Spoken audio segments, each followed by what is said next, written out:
All right, here's the final argument that I will be discussing. This is an argument from Trent Horn that he presented at an event at Emory.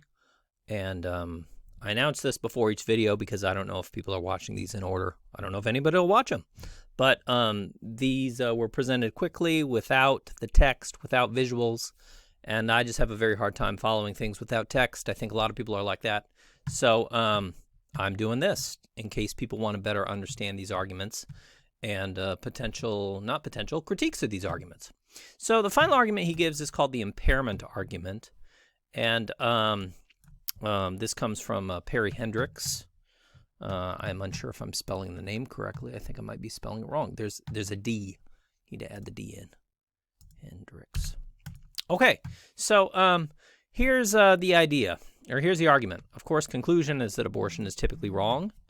And why is that? Well, we begin with the claim that, it would be wrong to drink excessively during pregnancy so as to cause fetal alcohol syndrome in the child that is born and then the adult. So I would encourage you to look up fetal alcohol syndrome, learn about it. It is basically not a good thing. So here's the claim. If it would be wrong to drink excessively during pregnancy so as to cause fetal alcohol syndrome in the child, then it is wrong to impair a fetus. And if it's wrong to impair a fetus by doing things that result in it having fetal alcohol syndrome, which is an impairment, then it's wrong to kill the fetus, since that's the far greater or greatest impairment. So it's wrong to kill fetuses because that's a great or the greatest impairment. So abortion is typically wrong. So, to simplify, basically the claim is that, look, causing fetal alcohol syndrome is wrong. And if it's wrong, it's also wrong to have an abortion. Well, I want to observe that this argument is supposed to not depend on fetuses being persons. If you thought fetuses were persons in the first place, you probably wouldn't need to appeal to this argument or feel the need to appeal to it. So there's many responses to this argument. I think the basic response is sort of pretty simple. If you look up fetal alcohol syndrome in WebMD or whatever, you will see that people advise women to not drink too much alcohol, use drugs, etc. while pregnant, because this will result in their having a baby and then a child and then an adult with problems, difficulties that could have been avoided. So, why is it wrong to to cause fetal alcohol syndrome? Well, basically because it results in a person with a sort of worse quality of life than they would have had. So, if you think about it that way, well, there's just no implications here for abortion.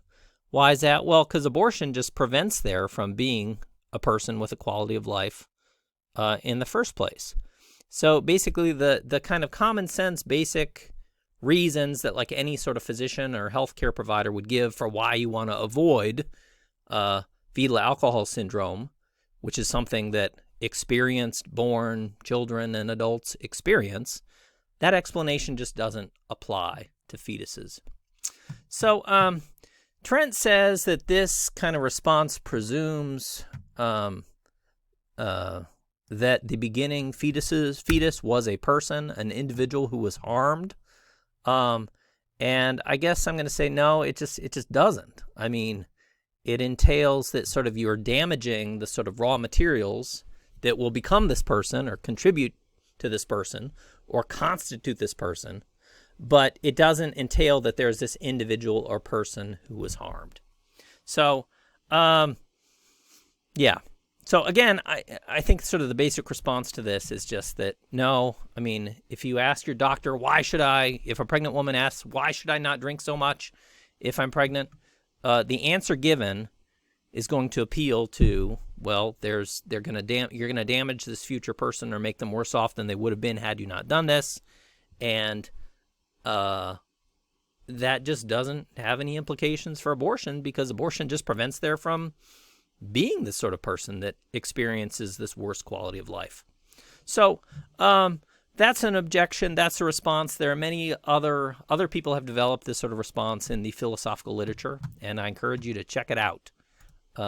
This is a new recent argument, and you could see what's said about it. All right, I am done. I'm going to have a conclusion video, and then I will be done with these. I hope they're helpful.